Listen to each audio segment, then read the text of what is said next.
me preparo mucho todo lo que el proceso anterior a empezar a redactar, ¿no? A empezar a escribir. O sea, cuando es necesario me documento, aunque como he escrito hasta ahora fantasía, he tenido que documentar mucho, ¿no? Pero filtro todas estas ideas, utilizo muchos esquemas, me refiero que soy una persona muy, en ese sentido, me preparo mucho el terreno antes de empezar a jugar. ¿Y tú, Anisa? Yo la verdad es que he sufrido un cambio desde el primero al segundo. En el primer libro, como lo escribía así para mí, pues era más como de la página en blanco, como se suele llamar, ¿no? Que es enfrentarte a la página en blanco y dejar que los personajes hablen. Bueno, mi libro es que es básicamente diálogo, casi todo lo que hay, ¿no? Pero con ello, es que hablando de la libreta y tal, es que es súper importante. A mí, por ejemplo, la inspiración, por llamarlo de alguna manera, me llega en plan de pronto suelto una frase y no sé por qué estoy saltando esa frase, resulta que es un personaje que lo está diciendo y no tengo ni idea de cuándo ni de cómo, pero bueno, a partir de ahí surge todo, ¿no? Como lo de que los personajes te hablan, que se te meten en tu cabeza y están pasándote a todas horas, pues eso sí lo he sufrido, te vuelve un poco loca, pero al final ya lo llevas bien.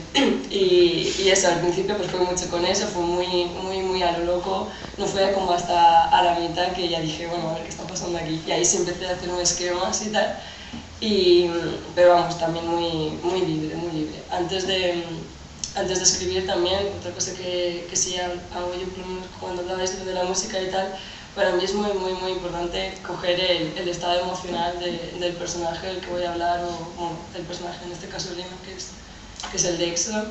Yo necesito poner muchísima música, meterme en su cabeza, a veces incluso, esto es muy ridículo, ¿vale? Pero a veces también represento la escena yo sola. Es muy, no debería haberlo contado. Menos mal que no cuelan esos personajes. Entre que escucho voces y hablo yo sola representando, madre mía, que ya os vais a llevar de mí.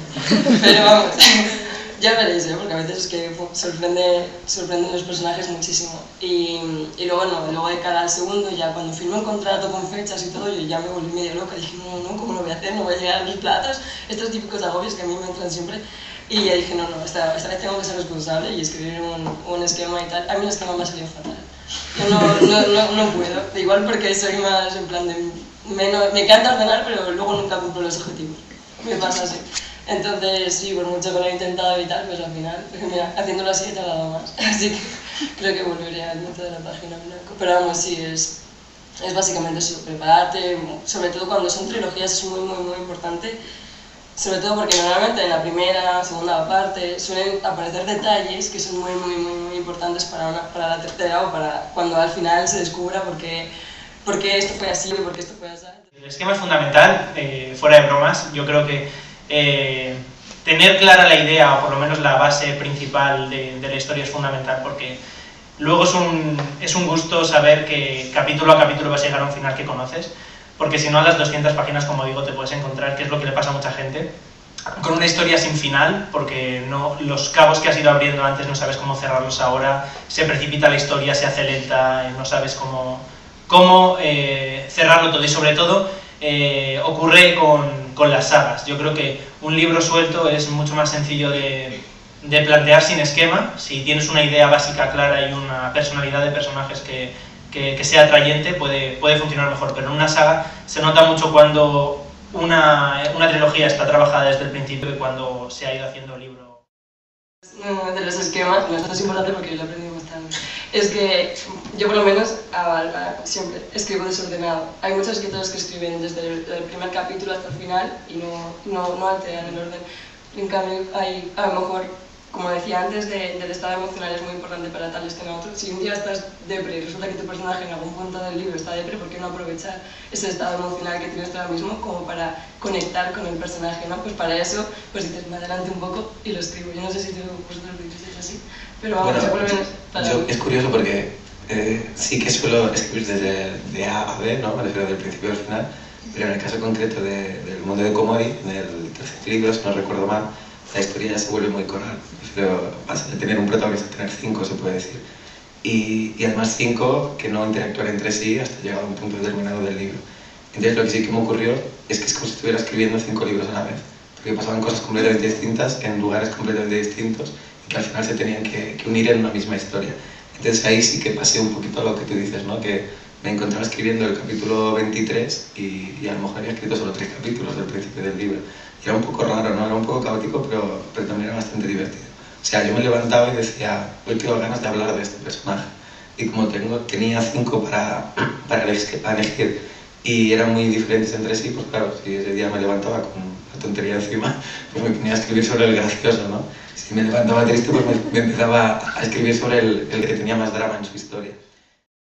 Soy defensor de los esquemas, ¿vale? Creo que es súper importante y tal, pero también es muy importante tener en cuenta que cada escritor tiene su trabajo, su método, que la escritura de por sí es arte y por lo tanto tienes que ser libre de hacerlo como te dé la gana, y esto es así, y que además ahí están grandes escritores que ni siquiera utilizan esquemas, ni siquiera muchas veces tienen un final su propio libro. Yo siempre pongo de ejemplo al Haruki Murakami, que está muy de moda ahora y que casi te dan el Nobel, pues o sea, decía, tú lees algunos libros de él y muchos sí que tienen más o menos una historia más o menos construida y tal, pero luego lees otras y no te llevan a ninguna parte, porque lo que hace es sugerir, ¿no? Es como un concepto, es como algo un poco más onírico y funciona, me refiero que te mete en la historia y te cuenta algo, lo que pasa es que no te la cuenta de la forma tradicional. Y entonces ya te digo, yo hasta ahora sí que he utilizado los esquemas porque a mí me ayuda mucho, porque aún me considero un aprendiz, porque sobre todo vengo del mundo del cine y ahí es bastante importante escribir un guión teniendo en cuenta todos estos esquemas, pero yo, y supongo que vosotros, no me planteo sino toda la vida así, quiero experimentar y llegar algún día en que a lo mejor utilizo tu método, ¿no? De empezar con una página web. Me encargaron un libro juego, ¿vale? Para más infantil. Un libro juego es de este tipo de elige tu propia aventura, de el personaje quieres que haga tal, pues usa la página tal. Y el esquema, para un libro tan sencillo, que era nada, lo escribí en un mes, fue esto. Entonces, claro, yo me volví loco. O sea, descubrí que si no hubiera hecho ese libro con esquema, pues habría salido una chorrada de libro, ¿no? Porque no habría tenido ni pies ni cabeza, habría sido algo. Me lo invento sobre la marcha. Sin embargo, me dio más trabajo para esquematizar ese pequeño libro, que en comparación tenía unas 70 páginas, que a uno de 600 como era el de Comori 3, ¿no? Pero que yo coincido contigo en eso, que es lo que te pide el tipo de libro, el tipo de género y bueno, el tipo de persona. Supongo que cuando también tienes más experiencia, pues quizá no, los esquemas también los haces diferentes, ¿no? Pero no te tienes que preparar tanto. Una saga sí necesita planificación. Yo no me metería a escribir una saga sin tener ni idea, por ejemplo, del final, de cómo va a llegar, porque si no el libro del medio, ¿de qué va? ¿No? O sea, si solamente sabes el final y pretendes hacer una tetralogía, tienes un problema. Entonces, no, la verdad es que yo toda mi experiencia que he tenido ha sido con autoconclusivos y yo allí lo que sí que tenía muy claro los personajes, que eso siempre me he hecho fichas de personajes, me parece muy importante para que después no se contradigan demasiado, eso sí que me parece imprescindible, pero después también como que los dejaba un poco jugar. Sabía el final pero no sabía el camino y te terminan sorprendiendo. Yo creo que es un poco también, y creo que según qué novelas que piden un poco eso.